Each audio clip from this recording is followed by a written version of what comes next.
to order for the City of Oxnard. I'd like to call the meeting to order for the City of Oxnard Public Works and Transportation Committee. Madam Clerk, beg your pardon. Madam Clerk, can you take the roll, please? Member Zaragoza. Here. Chair Perello. Here. The agenda for this meeting was posted on the City Hall Bulletin Board on March 21st, 2023. And I'd like to have Officer Casio please lead the Pledge of Allegiance. I appreciated his work last time in doing it, and I did a great job, but thank you very much. Please place your hand over your hearts. I pledge allegiance to the flag of the United States of America and to the republic for which it stands, one nation, under God, indivisible, with liberty and justice for all. Thank you very much.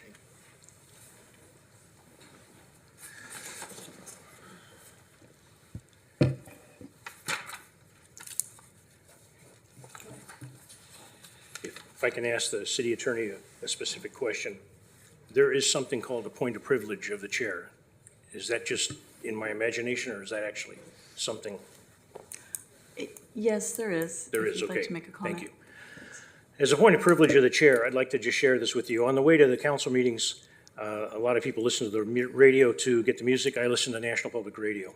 And there was a story off KCLU that they just found and recovered and identified the body of a military individual who in 1951 was serving in Korea, last name Carrillo. I think his first name was Victor, identified as missing in action since that time, and he had never been listed as captured. They had found a bunch of bodies, the South Korean government, and at the time when it happened, the Chinese and the North Koreans overran a position.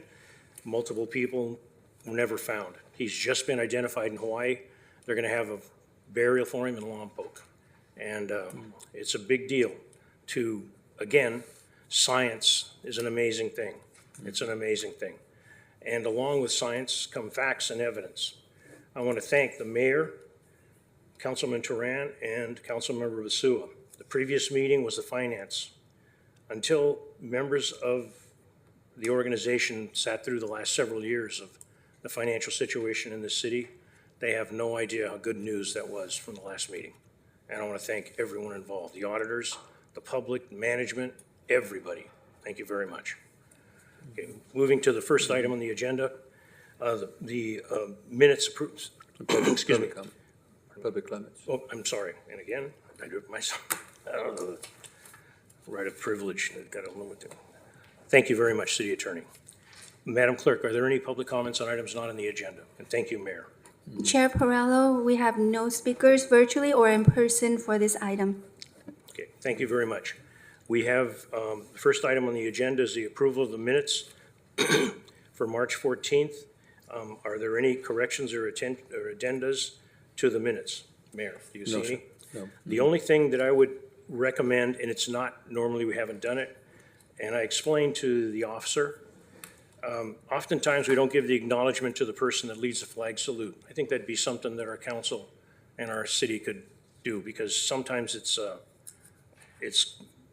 I consider it an honor, and to share that honor is a big deal. So I'd like it, if we can, Officer Casio, C-O-S-I-O, and again, I apologize, officer, I missed your first name and your rank, but can we identify that in the minutes for the meeting that will be coming up? Thank you. Do we have a motion on the minutes?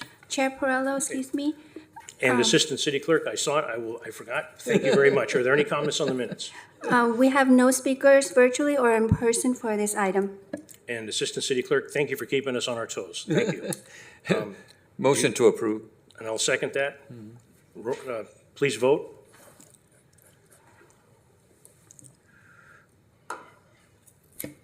Motion carries 2-0. Thank you very much. The next item on the agenda is easement deed for water facilities from the Vaca Family Trust to the City of Oxnard, APN number 157-0-010-090. The recommendation, the Public Works and Transportation Committee recommend the City Council approve the easement deed for water facilities from the Vaca Family Trust and authorize the mayor to execute the certificate of acceptance attached to the easement identified as APN 157-0-010-090, located on the north side of the 101 freeway at Springville Road in the city of Camarillo. Due to Measure M and everything that has been involved with Measure M, we will not have a presentation, but there was a video presentation pre-recorded for the residents to see. Madam Clerk, Assistant City Clerk, do we have any speakers on the item? Chair Perrello, we have no speakers virtually or in person for this item. Thank you very much. I understand that there are people in the audience that could answer questions. Apparently a developer representative, and we have Public Works. Do you have any questions, ma'am? No, the only question I have is that we retain is the easement or we retain the right on the easement for future work on our water system. Is that correct, Michael? That's correct, Mayor Zaragoza. This will preserve our ability to access our underground pipeline that runs through a portion of the property. So if we have to upgrade it, maintain it, or whatever is involved with maintaining our water line to Callegas, we'll have access to that going forward in the future. And so if we have to work or do whatever, at least we have that easement to be able to get it to. Yes, correct. And just for the record, can you identify yourself? I mean, it's people in the history of this city, there are various people that will point something out like that. Sure, Assistant City Attorney Michelle McCarran. Thank you very much. Thank you so much. Any other question? That's it. That's it? Thank you. Okay. I do have a couple of points that I'd like to point out. I appreciate this information. I appreciate the presentation that was video. Appreciate Assistant City Attorney and what she said and the reasons for doing this. But I want to bring to the attention to the mayor and those in attendance, and I want it on the record. When the city of Oxnard was involved with the Rice Road Santa Clara overpass, this overpass was something that was deemed necessary, but there were a couple of errors that happened during that overpass construction. One of them being that there was an approval of placing a tremendous amount of excess dirt on top of a pipeline, which just happens to be a 42-inch steel pipeline that belongs to the city of Oxnard that brings the Callegas water to the city of Oxnard. My understanding is there's a couple of pipelines on this particular project, and the only reason that I want this identified, and possibly if you could talk to it, is when the error was realized that the weight should not have been put on the pipeline, the material was moved. But then investigation of any damage that happened to the pipeline, they found that there had been no damage identified, but the pipeline had actually been sunken further in the ground due to the weight that was placed on the pipeline. The pipeline is an older pipeline. It had been identified publicly as there are sacrificial metals attached to it that had not been replaced periodically, and so it may be considered a little bit tender. I'm assuming the same situation may arise in the area where we're going to get this easement on this specific item. I just want to make sure that we don't have heavy equipment going over the top of it, that we have a problem, that everybody's aware of it. And I know that our Public Works is Jim Dandy. They jump things, but sometimes highlighting something that somebody is watching, and those members in the council that are not aware of this, they may be more aware. And if there's anything that people could say to address this, the developer or staff, it'd be greatly appreciated. And I did have an opportunity to speak to the developer prior to the meeting, and I understand that there are 2 pipelines. So, Public Works Director Wolf. Good evening, Mayor, Chair Perrello, Michael Wolf, Director of Public Works. So as you pointed out, it's a very important water line for us. It actually is our metropolitan water district connection through Callegas. So it's an important water line. And like most easements, most important infrastructure, we typically put conditions of approval or conditions for either temporary use or otherwise access to those easements. Especially the water lines like this one, we would typically require them to have one of our inspectors on site while they're accessing that easement. We would pothole, meaning we would go find the actual, we would make them, the developer or the contractor, go find the line so they can identify specifically where within this 30-foot, 40-foot, 50-foot wide easement, where is that 42-inch pipeline. So those are the conditions, or those are the items that we do to sort of preempt some of these things from happening. Thank you. The significance of the pipeline, we carry usually around 40% of the water the city of Oxnard gets is through that pipeline. Depending on our demand and our production and where we are in the year, winter months versus summer months, we could take as much as 40 or 50% of our water could be coming down that water line.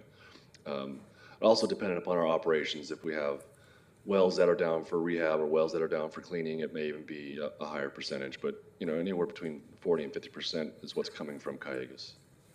And again, the significance of that, thank you very much, and for highlighting it, because anytime somebody tells you you're going to get possibly 40% of less than you're entitled to, people pay attention. So thank you. Is there anything with respect to possibly informing us, this is going to go to the council? I'm assured that the council members are going to watch this, I hope. I trust they do. The developer informed me there's possibly 2 pipelines in the area. Can there be a little clarification? I see the gentleman to your back. Somebody Yeah, can address it. I'll bring Tim up, Tim Beeman, our supervising civil. He'll be able to explain the configuration of the pipes that go from the reservoir down into the city of Oxnard. And the significance behind that. Yeah. Yeah. Chair Perello, Mayor Zaragoza, my name is Tim Beeman. I'm a supervising civil engineer. I oversee the CIP projects for the water, sewer, and wastewater and recycled water. And yes, so there is one pipeline that comes from Springville Reservoir, which is right next to the dog park in Camarillo. It comes down the grade and splits into 2, at which point just before it crosses the 101, one of those pipelines goes west, and then the other one goes south across the 101. And we are in the process right now of the design for replacing part of that pipeline. Thank you very much. Thank you. Does the developer wish to make any comments, or do you have any?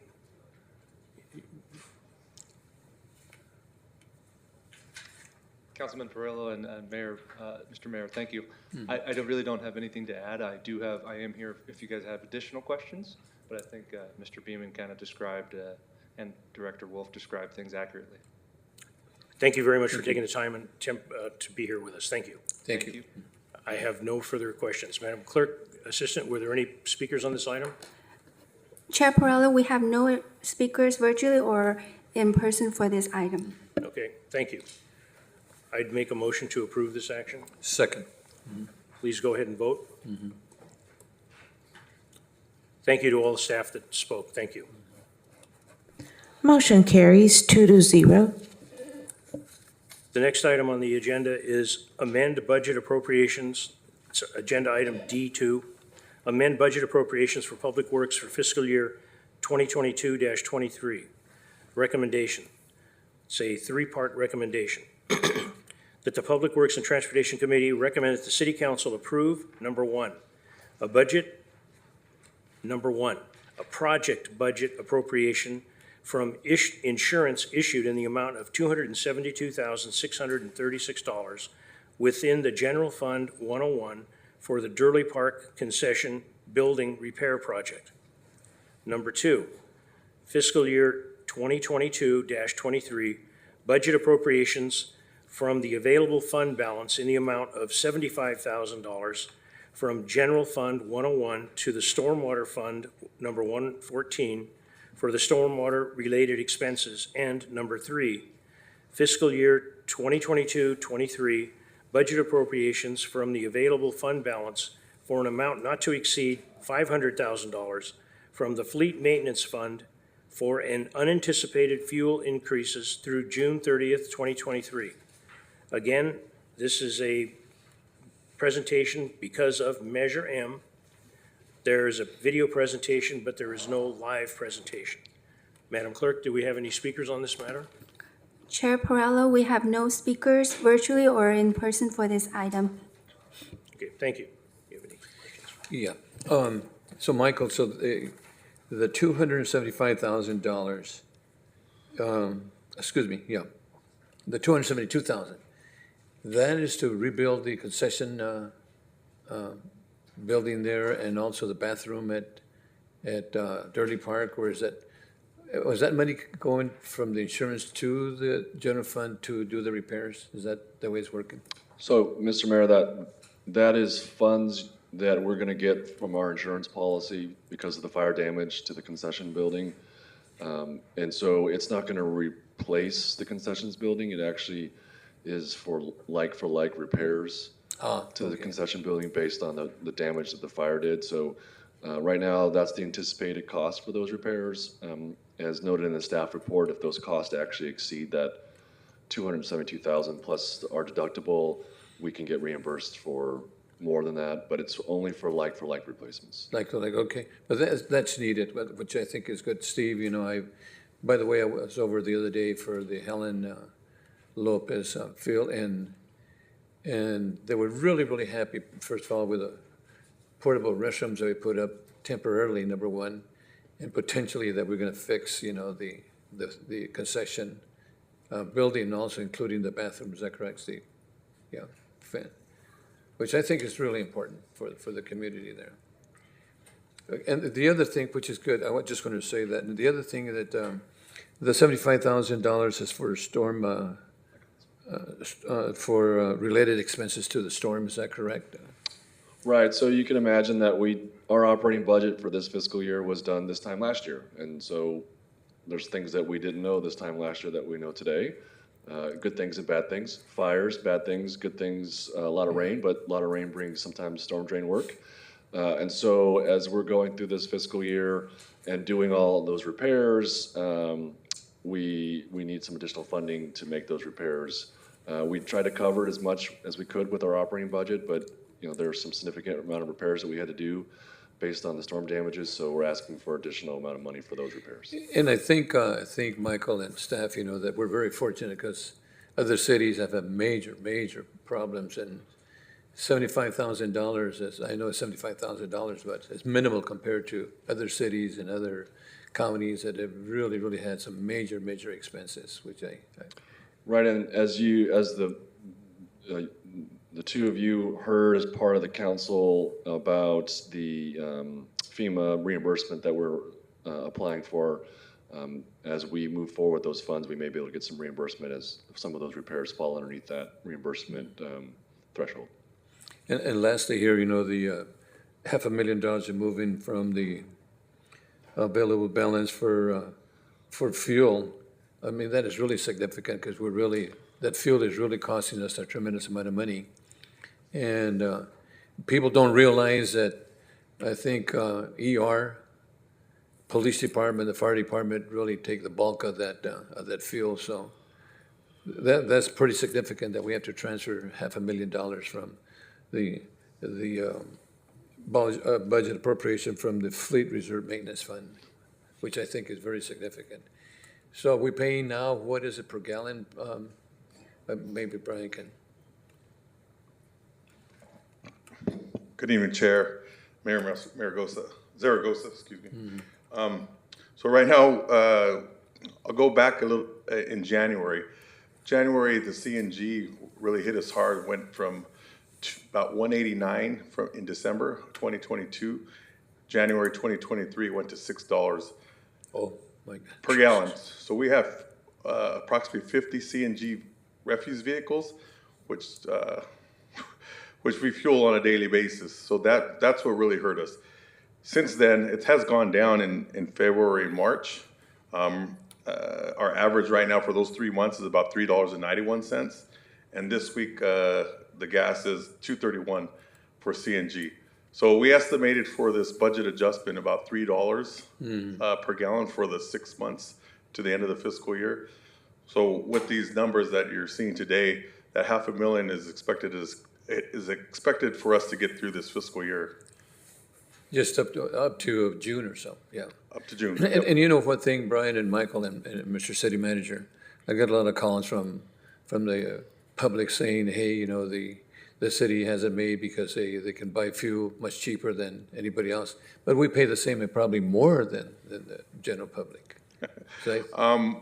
We pay pretty much the same. The pumps that we go to are public pumps. So we pay pretty much what our residents and visitors are paying. Yeah. Well, thank you so much for that. I just wanted to share that because I think it's important that the public understand that there's a lot of fuel that's expended, by ER and also the police and fire, which I think is very significant. Yeah, so our CNG and our diesels are one that really significantly have increased and has gone up and down this whole fiscal year, so we'll keep an eye on it. Thank you, Brian. You're Thank you, welcome. Mr. Chair. Thank you. I appreciate both Assistant Public Works Directors being there ready to answer any questions. I agree completely with the mayor. When we have people complain about various costs, right now, people are complaining about how come I got to pay more for water? Just look at everything else that's going up. I mean, that's one thing. And I appreciate Mr. Yanis having the information and the Public Works Department. They're doing a heck of a job. Yeah, and we thought it was actually pretty important. We actually looked at some statistics from Gold Coast Transit District. Obviously, they have CNG powered vehicles like we do.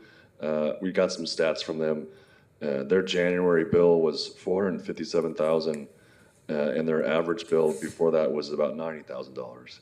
So, Can you repeat those two numbers, please? so their average bill is $90,000 to $126,000 a month, and they got a January bill for $457,000 on a total budget of $720,000. So you can see that almost more than half their budget was eaten up by their January bill. So that's a very that gives us perspective of the things that we are seeing as well. It's not just the city of Oxnard; it's across the board in terms of the CNG prices in just January and February. That is really significant. Thank you for that. I understand the issue with the stormwater, the extra costs. I can tell you that having recently driven around in the two larger neighboring cities, Camarillo and Ventura, we're doing a heck of a job, put our city against any of the others around here. And the only question I have, specific question, is item number 1. Was it ever determined if it was a vandalism fire or it was an electrical fire? If it was vandalism, were there any arrests made, or is it an ongoing investigation? And I don't know the answer, that's why I'm asking. Chair Perello, yes, there was an investigation, and the fire determined that it was because of a trash fire that was purposely ignited outside of the building. It was immediately adjacent to the building, and the fire was able to go up the wall and into the rafters. So that'll be moved from that wall. I don't think it was permanently affixed there. I think it was placed there, but it was intentionally set. Yeah, have And there were no arrests. Okay, thank you. On that, thank you for the answer and the information. I know that the trash bins have wheels, and if somebody wants to do something bad, they're gonna do it. But I do hope that in the future, as things get better and better, there are a lot of people that don't like cameras. On an issue like this, I wish that we had all this stuff on a camera. And having the technology, as I mentioned prior to the start of the meeting, it doesn't always mean you can solve something, but it's another possible deterrent. And I would hope that if there's anybody in the public, because I know that's a very active neighborhood, and as the mayor said, I didn't attend the actual opening, but I was driving by. That is a tremendously active neighborhood and sports facility. And I'm sure somebody there knows something, because they got a phrase, loose lips sink ships. Somebody's always gonna say something, and somebody will find out. I hope they report it to the city of Oxnard. Yep. Mr. Chair, can I add a little something to Steve and Michael? I know that the president of the Sunset Little League says that potentially they can help to set up a camera, to pay for a camera, if the city was so inclined to allow that. Yeah, that's certainly something that we would need to run through legal and PD. Just having a camera there obviously is maybe a visual deterrent, but whether or not that camera is recorded, how long does it get recorded for, who watches it, those are all kinds of things that we would need to make sure are meeting the legal requirements before we start doing that. Just something to think about, but I know they mentioned that. And I totally support what the mayor's saying, but it gets down to, if you see something, say something. I reside in a neighborhood where the residents there want cameras all over the place, and they're not happy they're not getting them. They do understand 311 works, and I hope I'm not getting too far off the subject, city attorney, but the comment from the president of the league Whatever they can do to help us, we can work together, great. right. Catching the individual to start those fires and making at least publicly known who did it. I do contend to the day I die, shame and humiliation counts for something. It's gotta count for something.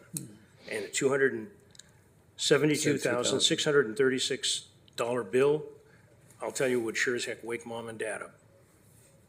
Thank you. No comments yet, Assistant City Manager, Assistant City Clerk? Chair Perrello, we have no speakers virtually or in person for this item. Thank you. Motion to approve. I'll second that. Please vote. Thank you, staff, for all the work. Thank you.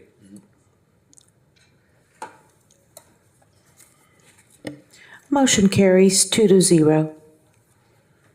The next item is item D3, First Amendment to Agreement A-8396 with LSY Enterprises Incorporated for on-call professional engineering services.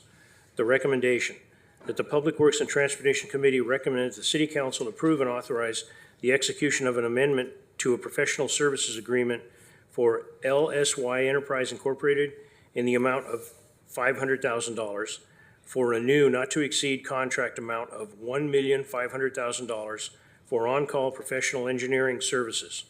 Again, because of Measure M and the legal ramifications with that, there is no live presentation, but there was a video presentation. Madam City Clerk, Assistant, did we have any public comments on this? Chair Perrello, we have no speakers virtually or in person for this item.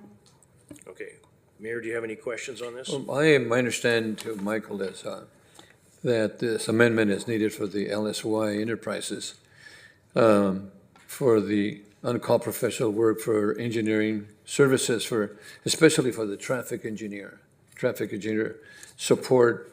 And again, this is probably due to staffing shortages and a lot of work that now the city's doing. So my understanding is that now, because of that, we need those numbers increased to get additional help in engineering services. Is that correct? That's correct. So when we did solicit for this contract a while back, we had a city traffic engineer that was here. We had other positions that were full and positions that were vacant, anticipating getting some of those and most of those filled. As we progressed through last year and this year, they're not being filled for many reasons in terms of lack of talent pool, just people not applying for positions, all the things we know of across not just government, local government, but all of employment. This is additional funding to help us bridge that gap while we continue to bring on staff. As you know, it's important to have a city traffic engineer. I'm your city traffic engineer right now, and your public works director, and your city engineer. And so Dual work. yeah, times three. Because of those vacant positions, we do need some technical assistance on things. And so, for example, the speed hump program or review and analysis of signal timing. Those kinds of things are important for us to keep the day-to-day operations going on out there in the field, and we need somebody with the technical expertise to be able to review and approve those things. So, And Mr. Chair, I know that City Manager and I have met with other agencies, and labor shortages are all over, not just in the city, they're in medical fields and engineering and other agencies that are really having a hard time getting workers to work. The shortage is really horrible, and I think we're experiencing that here in Oxnard, especially with the engineers. And I hope we don't worry out completely too, because you need some help. And that's why this is important that we. yeah, some more than others, right? Thank you, sir. In the staff report, it identifies the vacant positions as associate traffic engineer, traffic operations engineer, traffic signal technicians. Would the city manager give the website for the public if they want to, by chance, listen? That's right. And maybe their kids have some expertise and maybe they want to get the kid out of the house and get a real job. There's an opportunity to apply. www.oxnard.org. And there's a lot of information at that site, including the job opportunities for the city of Oxnard. And ladies and gentlemen, it's a good job working for the city of Oxnard. Those are the only questions I have. I appreciate the item. I understand there's no comments yet have come in. That's correct. A motion to approve, sir. I'll second that. Please vote.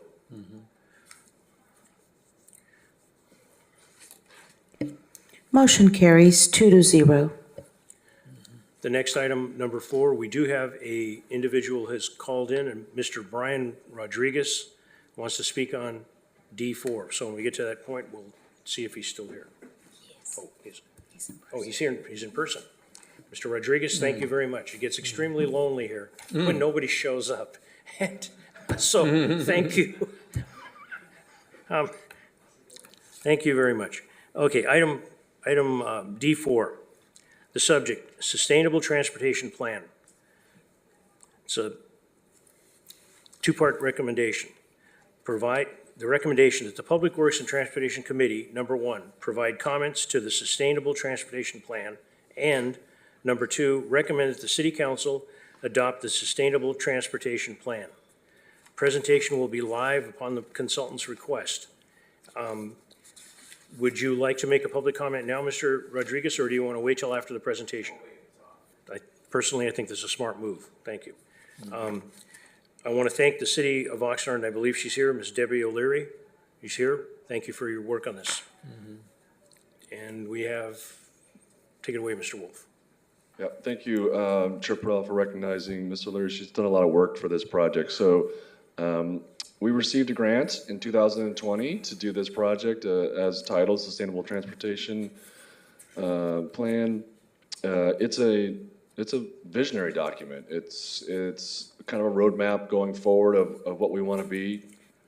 I say this jokingly, but what we want to be when we grow up. Like, what do we want to be from a transportation standpoint over the next couple decades? So we were able to bring on Farron Pierce, a highly renowned transportation engineering consulting firm, and we have Rachel Ohm from there. She'll give a presentation, and Rachel, if you wouldn't mind also introducing the other staff members when you give your presentation. So if we can have Rachel present.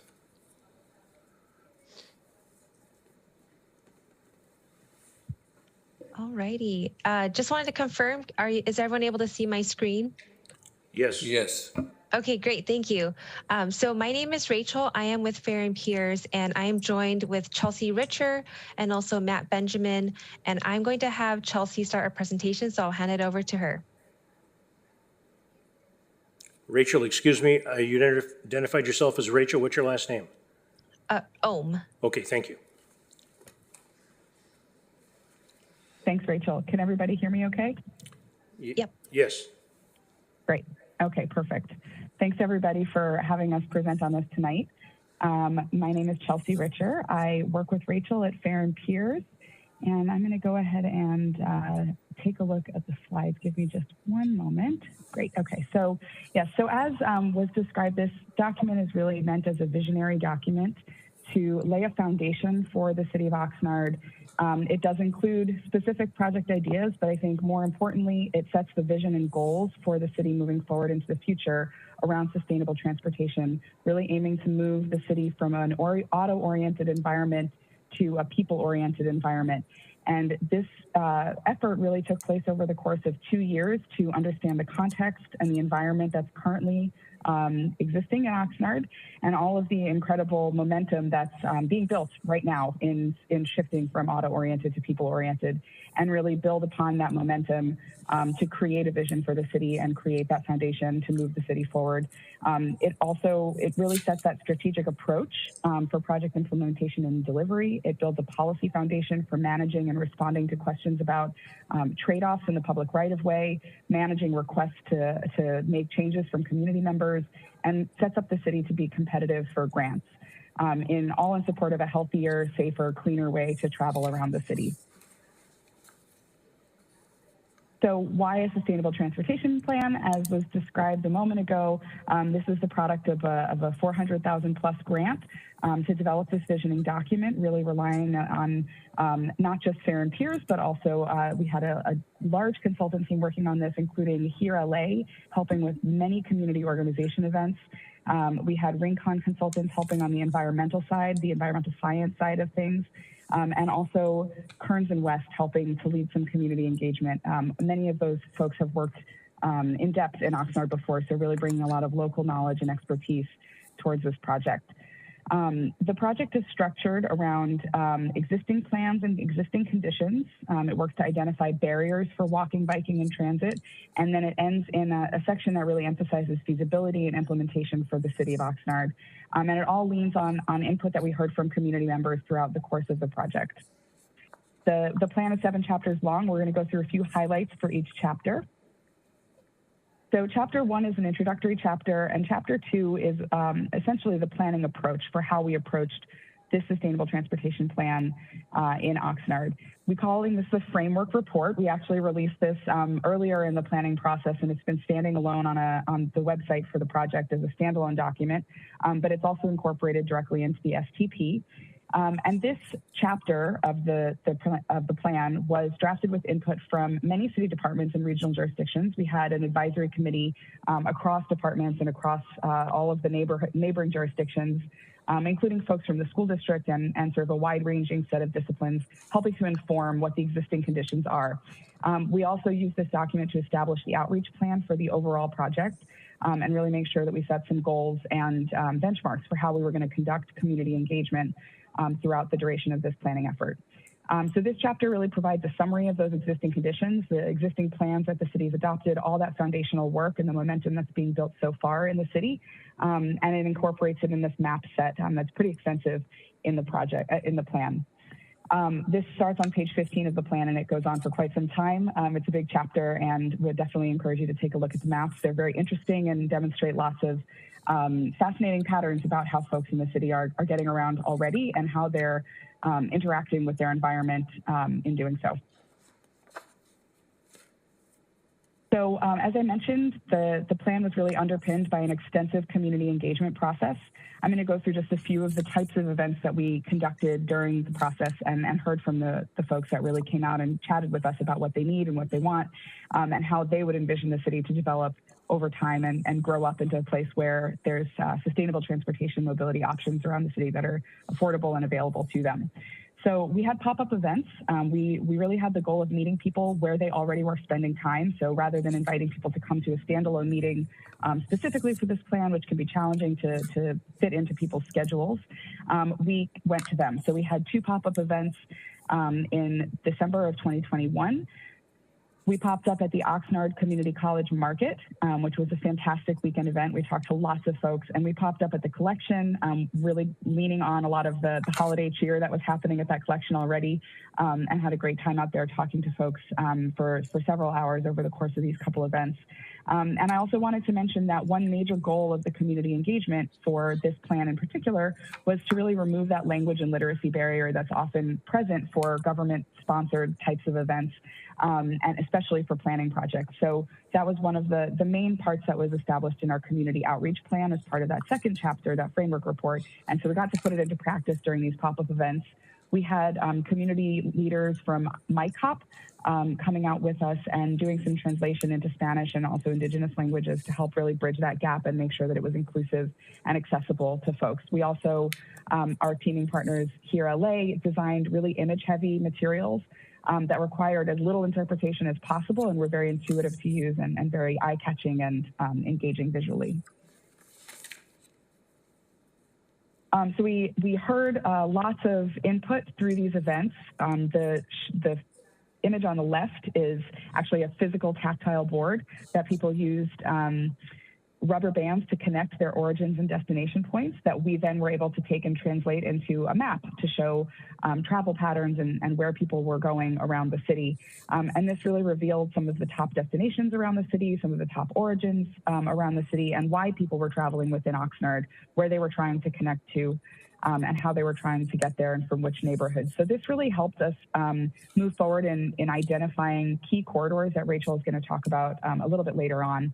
But this was a critical set of information that we were hearing from these two pop-up events from folks using these rubber band boards. Very effective tool. We also had a series of demonstration events, and as everyone knows, we had quite a wet winter, so we were able to do some of them in the field, but we also had to pivot and do some of them indoors unexpectedly. So on the left, you'll see a pop-up demonstration that was actually in the library. That was a quick pivot on a day where we were supposed to do it outside, but actually got windstormed out. So those would have been flying all over the place, but we were able to set them up in the library instead and really get some input around some of the key corridors and key ideas that were being suggested and generated for those key corridors that Rachel's going to talk about in a bit. On the right-hand side, that was actually a day that we were able to be outside in the field, and you can see we were able to roll out some RAM board on the existing crosswalk and show what it would look like if there were a high visibility crosswalk at this location. So it really helps people get a sense of how things would look and how they might change to become more pedestrian friendly and more encouraging for people to walk and feel safe and comfortable doing so. So those two events were in spring of 2022 in La Colonia, and then also in January and February when the installation was up just this past couple months in 2023. And again, we had folks from MyCop participate with us the whole way. Everything was translated into English and Spanish, so there was lots of accessible communication opportunities. Again, we took the information from that community engagement and were able to convert it into really tangible ideas that we were then able to bring in through the rest of our planning process. So at Juanita Avenue in La Colonia, we had people hanging hooks on the map to demonstrate what kinds of ideas, what kinds of projects they would like to see along that corridor on Juanita Avenue, which we were then able to take back and kind of incorporate into a full corridor plan. And we also did some walk audits among our project team. So we actually went out with the technical team. You can see on the left there some photos of our team of engineers and planners out in the field. We also had representatives from MyCop and Cause join us on one of the walk audits. They know the city best. They live there. They work there. They know community members there. It was really fun to be out in the field and be walking on Gisler Avenue and have someone wave and say hey, because they knew the folks that were out there with us. So it was really a fun and exciting and I think very effective way to learn about the corridors that we had identified as potential key corridors. You can see very small on this slide, but much more depth in the report. Woolley Road and Gisler Avenue, C Street, Channel Islands Boulevard, and Vineyard Avenue. Walked all of those corridors that are identified in the report and really were able to take photos and identify opportunities for improvement and think about how those corridors are really reflective of contexts that are present across the city. And so the goal of identifying these locations to do walk audits at was really to identify locations that could then be used as representative templates for many, many other locations around the city and really build that momentum, build that foundation for the city to be able to implement it much more broadly than the 7 specific corridors we highlight in the plan.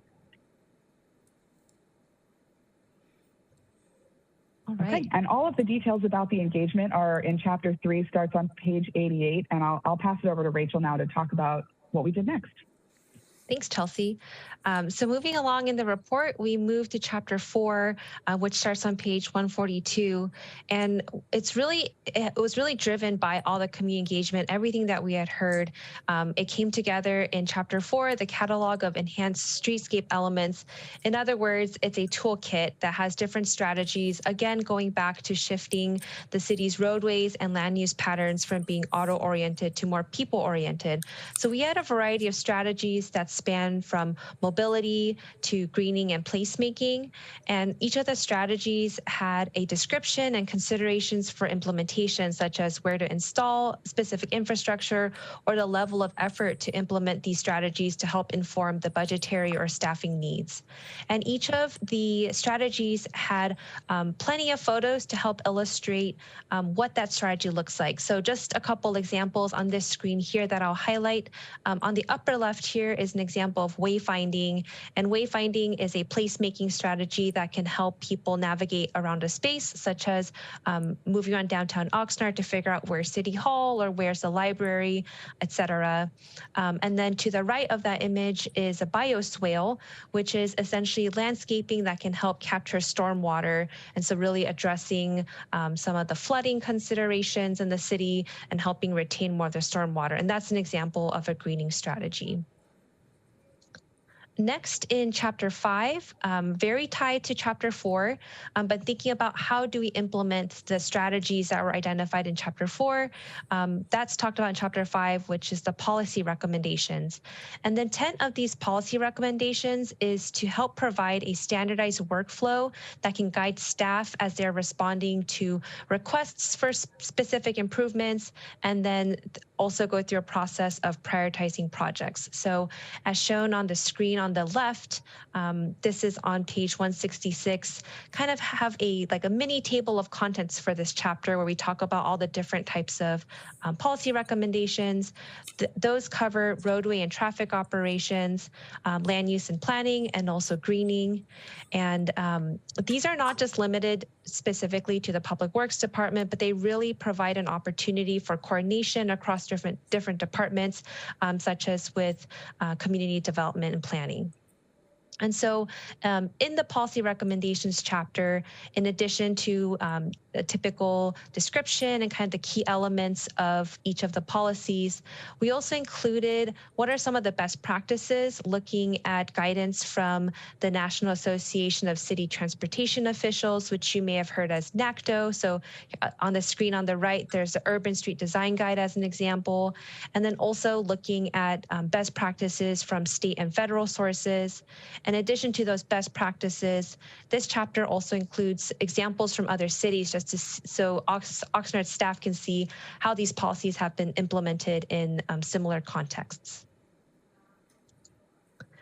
Next, in chapter 6, which starts on page 186, as Chelsea mentioned, there were specific priority locations identified through this process. So on the screen, you'll see a map with 7 priority locations. And these locations are not the only priority locations in the city, but they're really selected to identify examples for potential projects. So these 7 locations, they were very driven and identified by community engagement, and they meet several criteria. The first is a demonstrated need to improve connectivity, access, and roadway safety. Also, there's a priority that's for areas that may have more need, whether from maybe socioeconomic disadvantage or a need for pedestrian and bicycle safety, but also thinking about citywide coverage. So not necessarily focused on, the west part of Oxnard, the east part, really looking at how can we provide citywide coverage. And finally, these 7 locations were intended to serve as examples of different project types and land use contexts. So again, going back to the idea that these are example locations, but they can be applied to other similar contexts in the city. So just to quickly read through these locations, first is at the top, Oxnard Boulevard and Vineyard Avenue. Second is C Street, and then Juanita Avenue. 5th Street and Del Norte Boulevard is our 4th location. 5th location is Gisler Avenue. 6th is Woolley Road. And then 7th is the Channel Islands and Victoria Avenue intersection. And you'll note that there are 3 red asterisks for Oxnard and Vineyard, 5th and Del Norte, and also Woolley. And that's to note that those are just 3 of the examples that we'll be covering today in today's presentation. So starting off with Oxnard Boulevard and Vineyard Avenue, this location was selected as an area that exemplifies an area with a lot of new development and also serving as a key regional connection. And in this case, it's connecting to the 101, but also serves as an important local north-south connection. And then thinking about the types of improvements that could be made in terms of around the new development and regional connections and also local travel, really focusing on how to improve the environment for people walking and biking. And the two graphics we have on screen here, we wanted to illustrate how for each of the locations, there's a lot of graphics to help the reader and staff to visualize what the vision, when implemented, could look like for these corridors. So we have two types of graphics. On the left is essentially like a street view. So someone can imagine you're on Vineyard Avenue and to see what certain improvements could look like. So here on the left, we're on Vineyard Avenue near the railroad crossing and thinking about how to improve pedestrian crossings. So having a sidewalk connections across the railroad and then adding more shade to provide shade coverage for people who are walking or maybe waiting for transit. On the right, this is another type of graphic that shows a typical segment or intersection to also illustrate potential design elements. In this case, we're illustrating some items such as adding more pedestrian scale lighting for people who are walking, and also adding a mixed-use path to facilitate some of that regional and local travel for people walking and biking. Next, for another example, with 5th Street and Del Norte, this location is an example of a corridor that really undergoes a variety of contexts.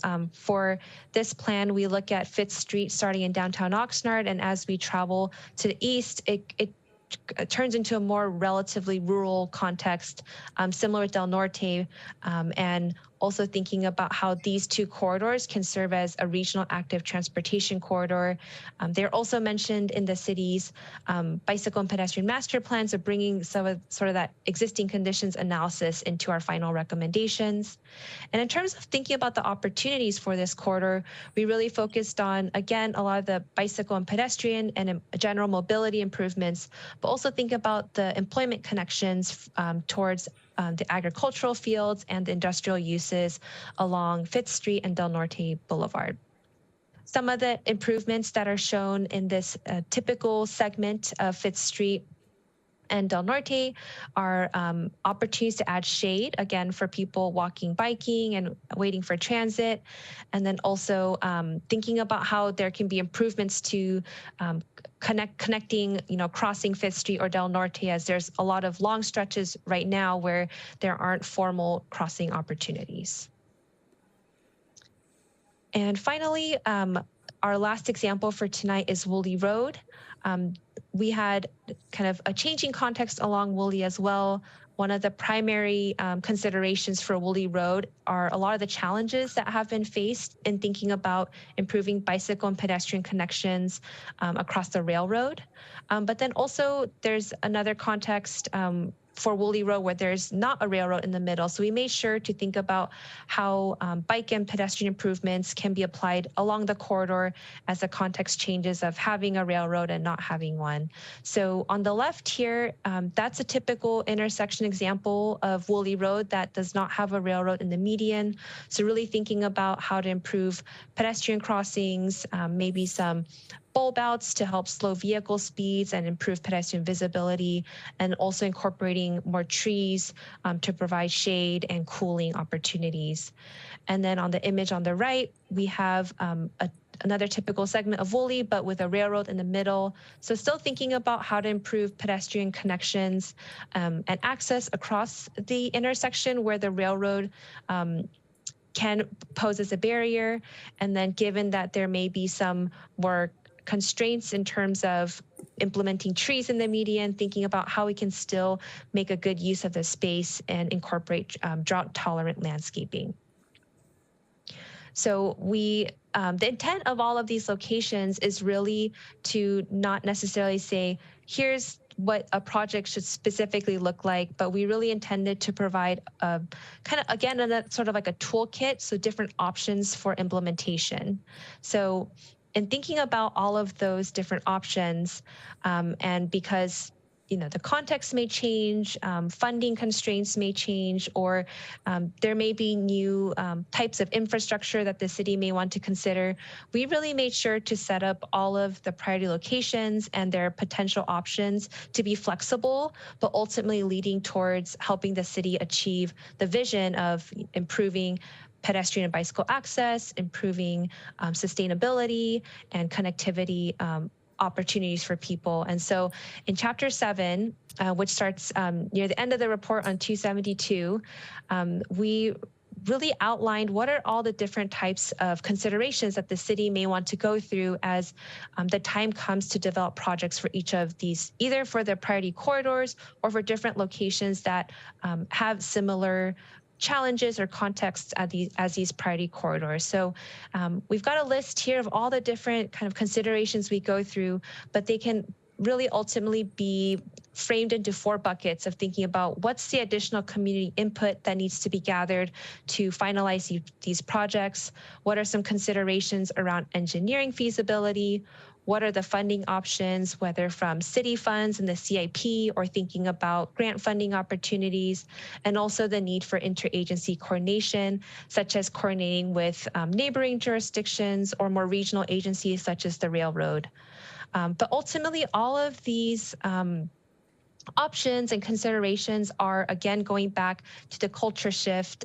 That's really the focus and the vision for the STP to change the roadway network and the land use context and just how people think about traveling around the city from being auto-oriented to more people-oriented. So we know it's a ton of information that's covered in the STP. We hope this overview was helpful and just kind of guiding through the document. And if there's any specific questions, we'd be happy to answer them tonight. Thank you. Yeah, I just want to, Rachel and Chelsea, I just want to thank you, and Michael, that's a tremendous ton of information is right. And I just want to thank all the people that work on it, the numerous agencies and individuals, and this STP, this Sustainability Transportation Plan, I believe, and probably the council is going to really hate me for that, I believe that's really, we should have a special city council meeting just for this alone, because there's so much information, it's unbelievable, I think that, talking about, it covers the entire city, which I think is really important, that something that I think, as I mentioned initially, this is auto-oriented to people-oriented concept is really, we're all used to driving cars and so forth, and there's a lot of people like to walk, a lot of people like to ride bikes and so forth. So I just believe it's a lot of tremendous amount of information, which the city manager's left. I'm sure the city manager wants to share. Go ahead.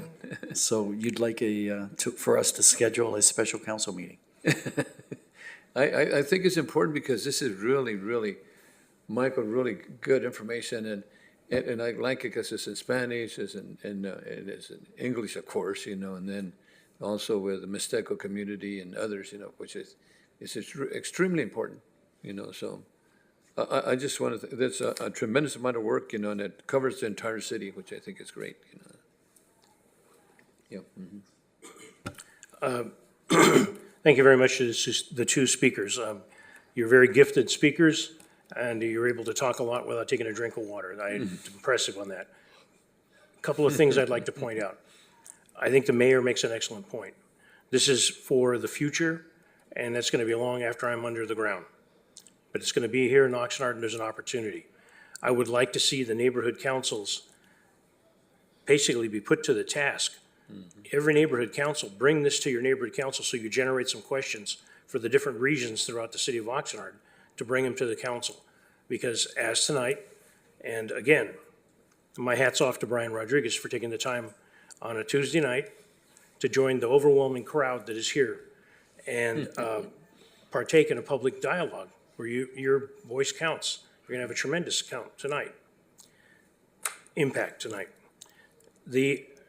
A couple of things, ma'ams, that I want to bring up. You mentioned culture shift, and I think that's a good term. But if we can go to some of the videos that you have or some of the PowerPoints, you have signboards. And as the Public Works Director, your highly respected firm and everything, with these signboards and culture shifts, what protection do you have and do you recommend for the signboard covering when we get one local graffiti artist decides he wants to impress the public with his artwork? How do we protect these types of high investments for not just the taxpayer, but for the people that are trying to use it in multiple languages, whatever it is, when we get some, and fill in the blank type of individual that decides to spray paint it, then somebody covers that up and somebody covers that up, and we have our graffiti people try to fix it, and it ends up looking like the bottom of a bird cage. What, do you have any suggestions? Is Rachel Or is there a best practice or something? That's a question for us directed at Rachel and Chelsea? Yeah. Yes. Yes. Yeah. Okay, great. I'm sorry, I see your head looking, and I'm not sure if you're looking at the screen or looking at someone else in the room. Chelsea. I see your picture much bigger on the big screen up there. You're about a postage size right here. Perfect. Yeah, I think that's a fantastic point and definitely a challenge that a lot of cities struggle with. The maintenance of any kind of infrastructure in the public right-of-way is subject to that kind of vandalism or graffiti or damage. We see a lot of infrastructure be hit by cars. And so that's certainly an ongoing issue, and it's a maintenance question really of how resources are deployed and allocated to maintain things in the public right-of-way. And I think we do cover some recommendations about maintenance and across all of the types of project ideas that are in here, not just the signboards, but things like there was an image of trees and landscaping, and the question always emerges: who's going to maintain, who's going to water? This year we had a lot of water, but not every year we do. So I think those are questions of maintenance and important policy to be set for along the same timeline as anything is implemented into the public right of way. There should be a maintenance policy or maintenance approach established at that same time, so that it's not something that just sits in the public right of way and deteriorates or becomes a visual blight, but something that's actually can be maintained or cared for either by the community directly or by the city through city maintenance funds. And that's, definitely something we'd recommend for all of the types of project improvements that are identified in this project or in this plan. If in your travels throughout your work you find something that's the best practice for protecting these boards, please share it with our city. We'd be greatly appreciated. Absolutely. There certainly is like a materiality question to it too, where, depending on what type of materials might be easier to clean, might be a little bit more resistant to being scratched or broken or graffitied. So that's definitely a design choice that can be considered once it's a little bit farther along in project development. Thank you. A couple of other points.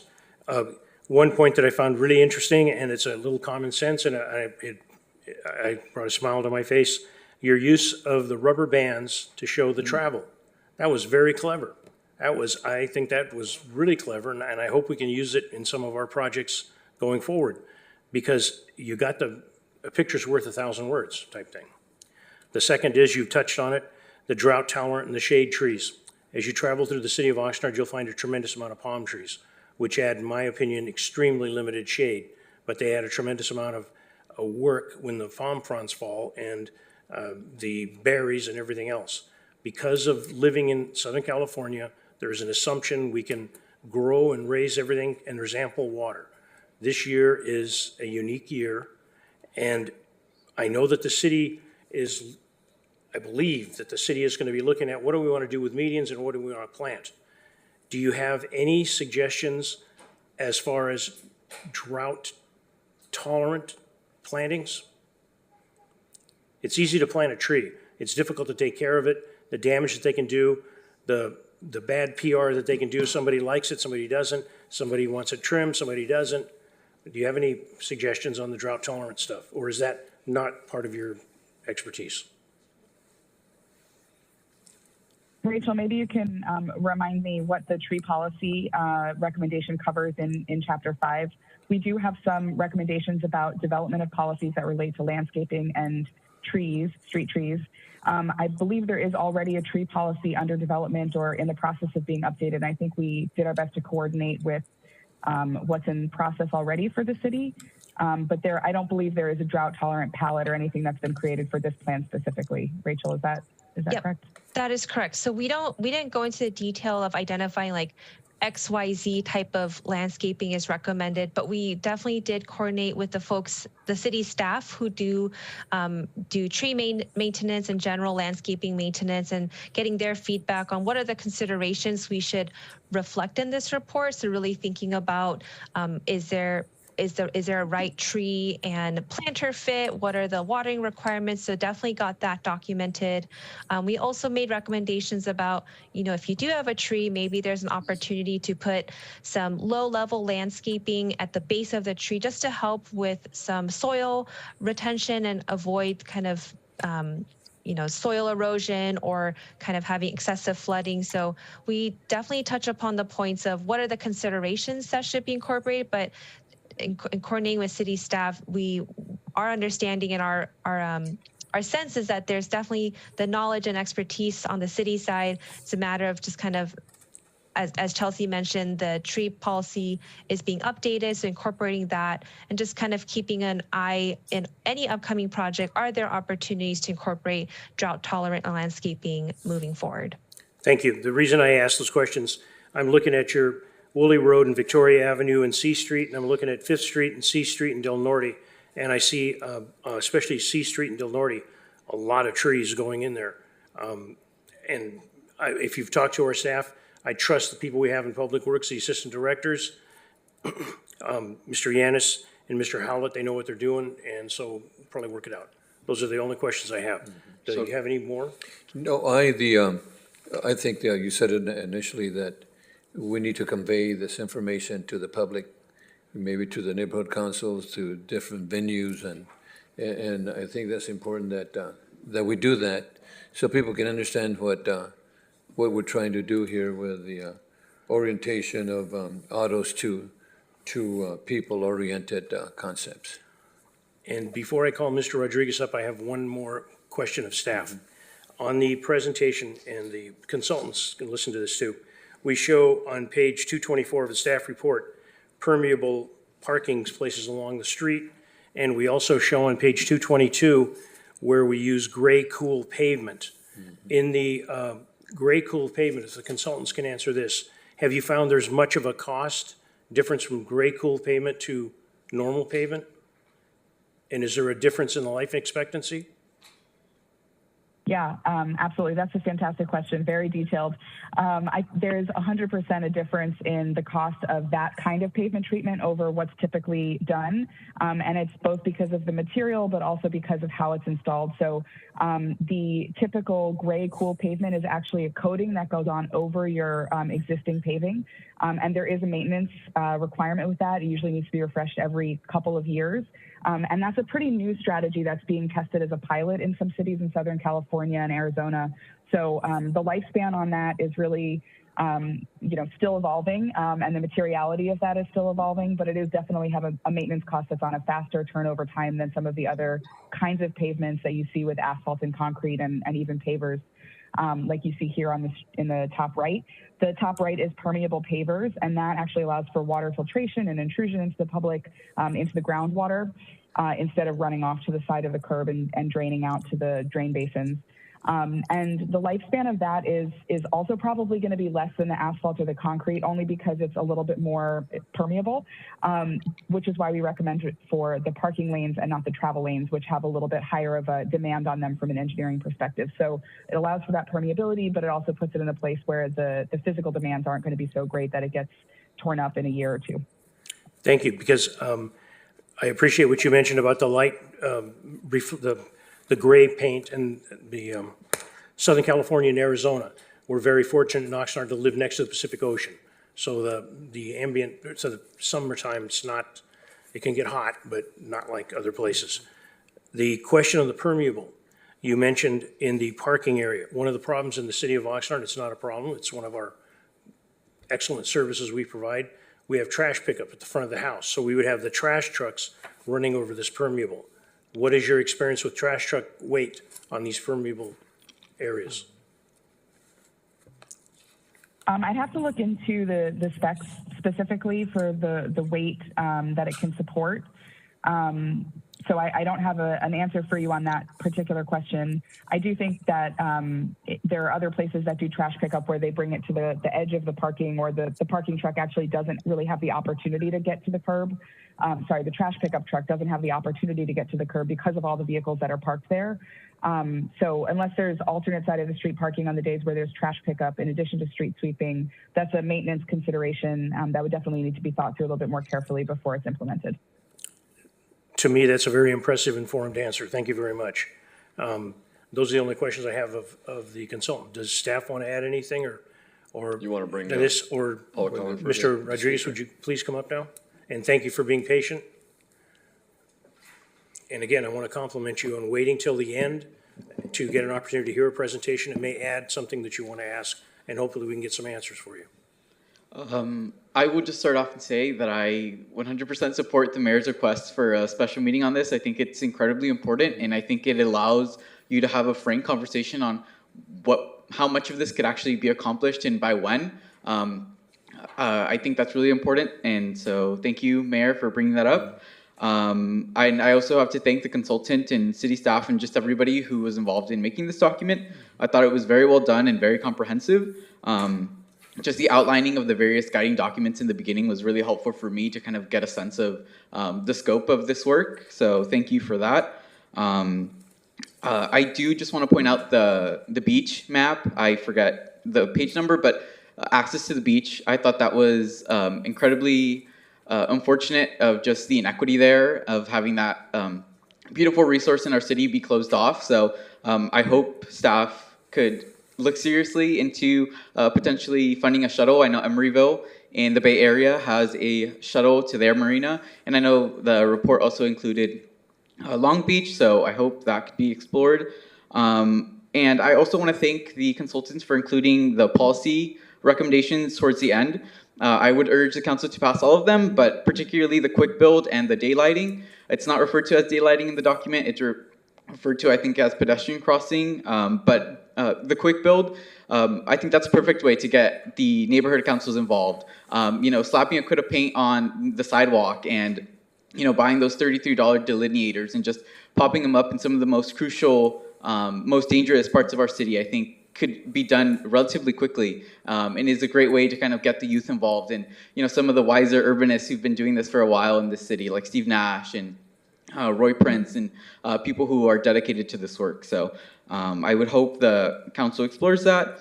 I also have to say that the priority locations are really interesting, and I found that portion of the document to be very helpful. The one thing that I wish would have been included was just kind of a reference on education. Having the Oxnard Bike Hub here is, I think, an additional huge benefit that's really going to change the culture here in the city. I know that conversation might be better suited for our bicycle master plan, which is also a bit outdated, but I still think having a slight conversation on education would have been nice to see in this document. Overall, I think it's a great document. A lot of the work, yes, it's very aspirational. The mixed use, multi-use bike paths, of course, are going to take a lot of years, but I think a lot of this work can be done now with volunteers, with City Corps, with taking that kind of energy that we see with the young people riding their bikes out on the street and kind of funneling that towards a good cause of exercise and getting out there in the streets. So thank you for the time. And I would just say quickly, I was at the County Board of Supervisors this morning. It was a packed house. I think that campaign finance and bicycle and pedestrian safety are equally as important. So thank you. I'd like to ask you a question. I appreciate your comments. I think I understood you. Access to the beach closed off. What do you mean by that?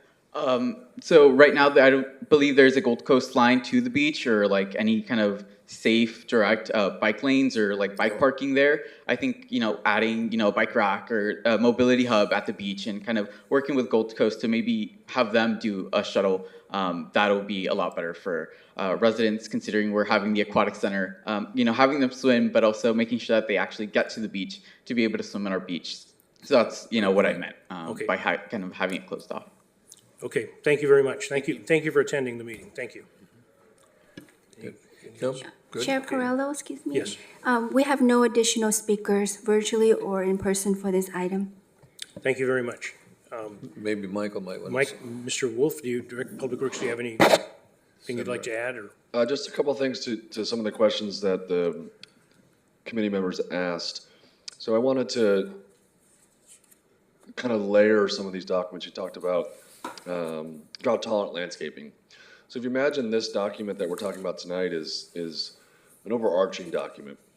It shouldn't have the specifics about what type of landscaping. It should just talk about landscaping.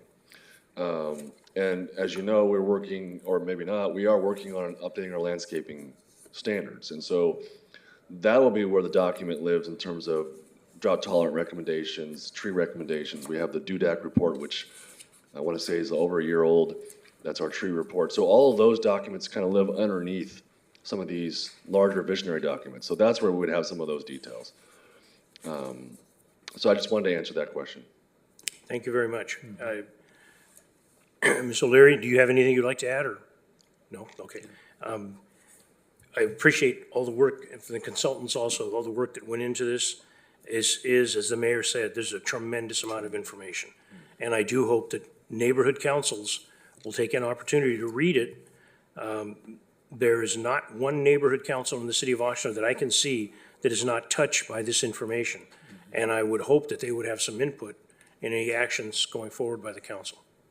With that, And also, I think, it's not only is a good transportation meeting or sustainable transportation plan, but it's also it'll help in the safety of our pedestrians and the safety of our youth and our bicyclists and just in transportation in general. I think it would be a good safety issue too. And thank you for the report and to the consultants for a good job. yes. Thank you to the member of the public that came. I'd make the motion to move this on to the city council. Second. Okay. Please go ahead and vote. Motion carries 2-0. Thank you very much, staff. The next item on the agenda is water rates update. Excuse me. The recommendation that the Public Works and Transportation Committee recommend that the City Council receive and file the water rates update report. There is a presentation there is a presentation on the internet due to Measure E. There will not be a live presentation tonight. Madam Citizen City Clerk, do we have any public comments on this? I know that I received a notice here saying that there is someone named Holly that wants to speak on this item. Is there anyone else? Yes, Chair Perello, we have Holly on the call. So Okay. let me see if there is any questions before we take her comments, so she can hear whatever questions we may have, and it may help her come up and formulate a better question in her mind. Just an opportunity. Do you have any specific questions? No, I don't at this time. And for myself, the only comment I have, ladies and gentlemen, the Prop 18 thing is a big deal. The public input into this, but also the public being awake, aware. And the opposite of that is asleep at the switch. I can't tell you one thing that the price has gone down, whether it's funerals or milk. I haven't got anything that's gone down. Cryptocurrency maybe, but they have issues with respect to normal things that taken care of, public health, safety, and welfare, water being extremely significant. You want high quality, potable water, and it doesn't come free. And there's costs that need to be incurred to get high quality, potable water. Those are the only comments I have. If Holly would like to speak, Hi, can you guys hear me? Yes. yes. Wonderful. Thank you so much for your time. Thank you for the special meeting. You guys are doing a lot. My question is, why is this water rate going up like our electric bill and our gas bill? I can understand about the gas and the electric because we know that that has to do with big corporation stuff as far as stocks and stuff like that. we got sold out. California got sold out. A lot of people did, and the raising of the rates. Why this water rate for Oxnard is coming to us? One, it's unfair, and your constituents need answers. And yeah, we're all involved now. We are awake. We're all asking questions. So why is the rate going up? Period. You guys have so much money. Mayor, can I take a wing at this, a shot at this one? Yes, go ahead. You and I have talked too. I'm sorry, I beg your pardon, I beg your pardon. Thank you very much. I apologize, Holly. Go good. No, I said, Bert, you and I, we have talked personally in the neighborhood about these things. All right. Go ahead, Holly. You still have a minute. Oh, You still have a minute and 30 seconds. Okay. Sorry, I'm not looking at my clock. Yes, it's all over Nextdoor. It's all over social media about Oxnard. You guys do videos to come hang out at the shores. What about local, Fifth Street? What about all that stuff? I could get into the roads. I could get into this pothole budget that you guys have going on that is a petty fund in my eyes. And I know so many people agree with that. Sure, fill out the forms, but it's a joke. That's just the potholes. You guys want to talk about water? Now this water rate thing going up. It was almost insulting to see these 30 seconds papers coming in the mail that they're going to raise the rate. Why? Like I said, you guys have so much money. We got 117 million coming for a railroad that's got to be until 2028. You guys got $36 million in one fiscal year that was supposed to be paid back in 3 years. People are watching. People are reading your agendas and your budgets. And I'm just a stay-at-home small business owner mom. Thank you. Thank you very much for sharing your views, Holly. Thank you for your time. I'm going to take a shot at this, and then I'll have staff come up, and if they need to bat cleanup, they bat cleanup. After. Okay. Are there any other speakers, Assistant City Clerk? Chair Perrello, we have no additional speakers, virtually or in person, for this item. I agree with some of the comments that the speaker had, and I will agree with them on a limited basis. I'm not going to identify them all down the line because I didn't take as many notes as I should have. She brought up excellent points, but I will say this. 2 points she brought up: the price of power, gas, electricity, natural gas.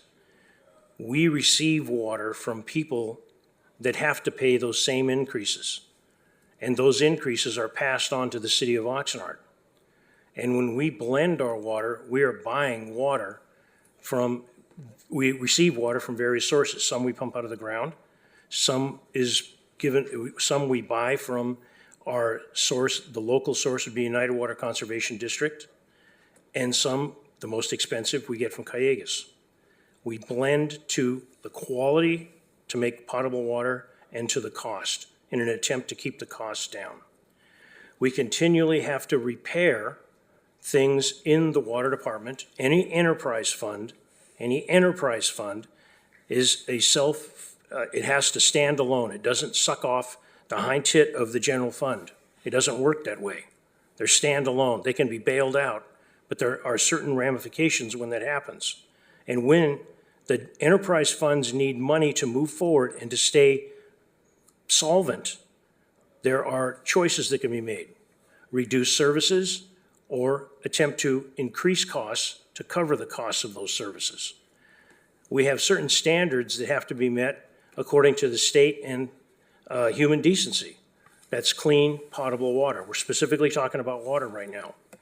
I don't want anybody in the city, including the people that are going on the internet, the keyboard warriors that go, we have problems with our water in certain parts of the city, we have this and we have that. I send the information to water department, they check, and the answers come back.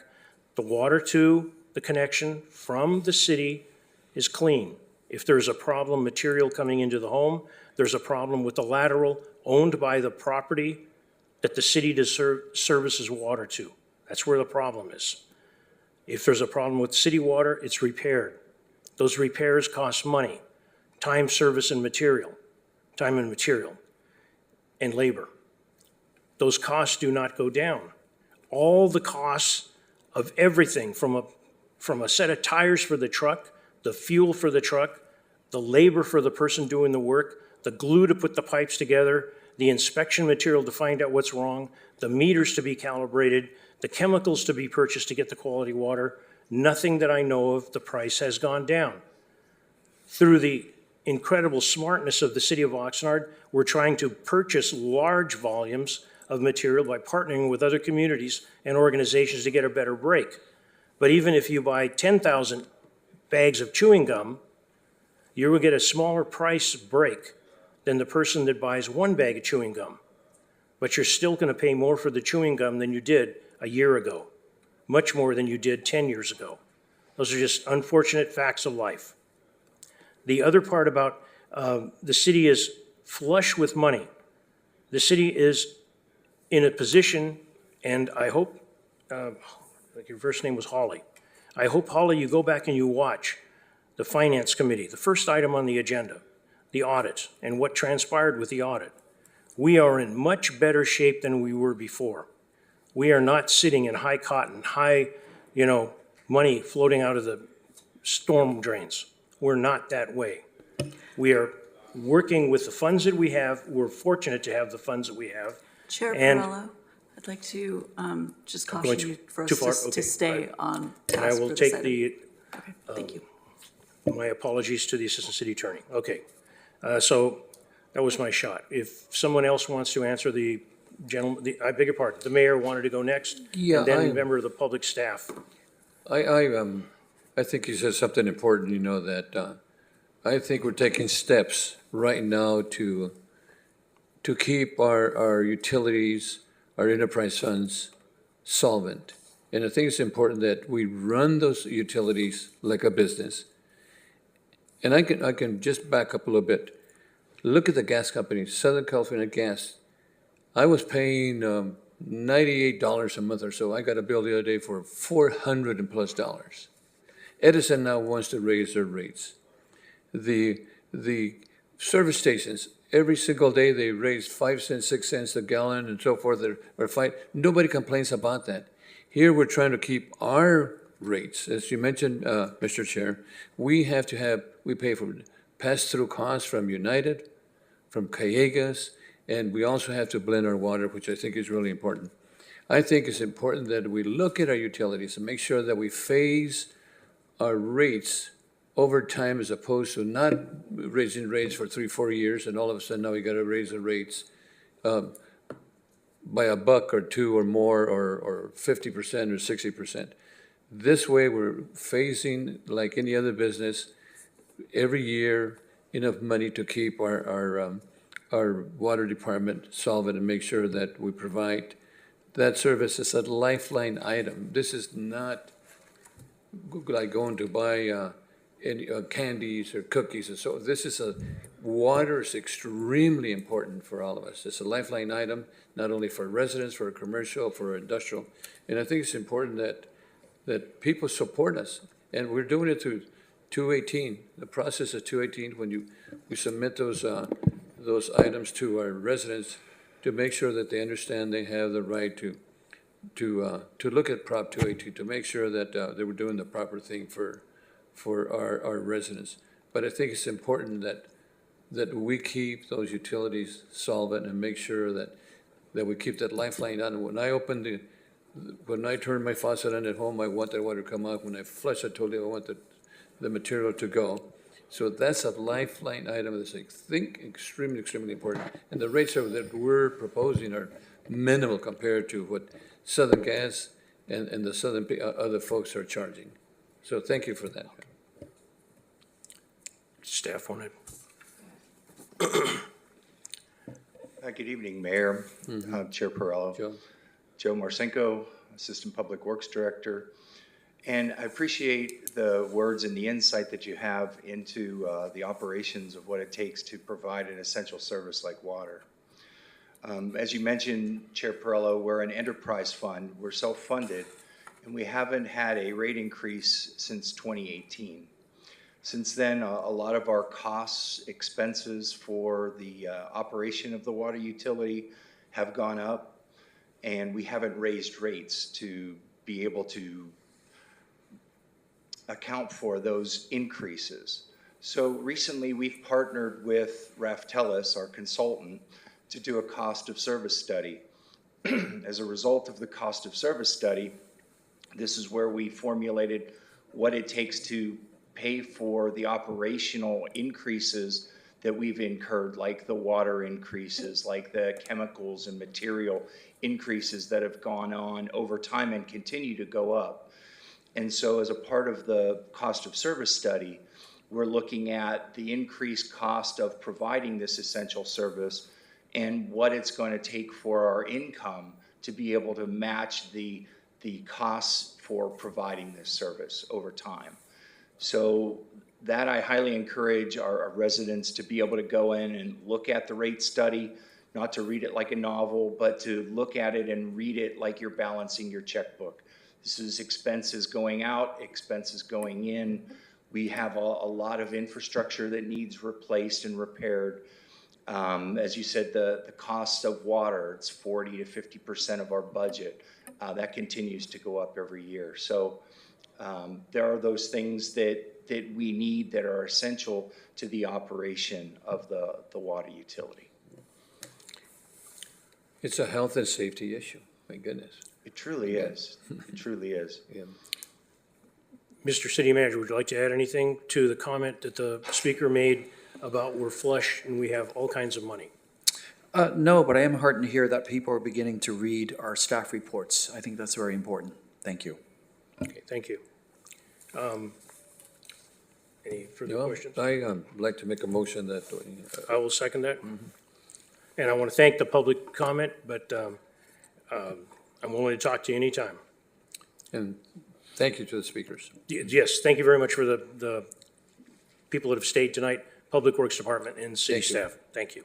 Please go ahead and vote. Oh, I'm sorry, wait a minute. Wrong button. No, I'm sorry. Motion carries 2-0. Thank you. Last item on the agenda. Mayor, do you have any items for special, you would like to brought forward as a special item on an agenda in a future agenda? No, sir. And neither do I. With that, does the city attorney, thank you very much for calling the carpet when you needed to.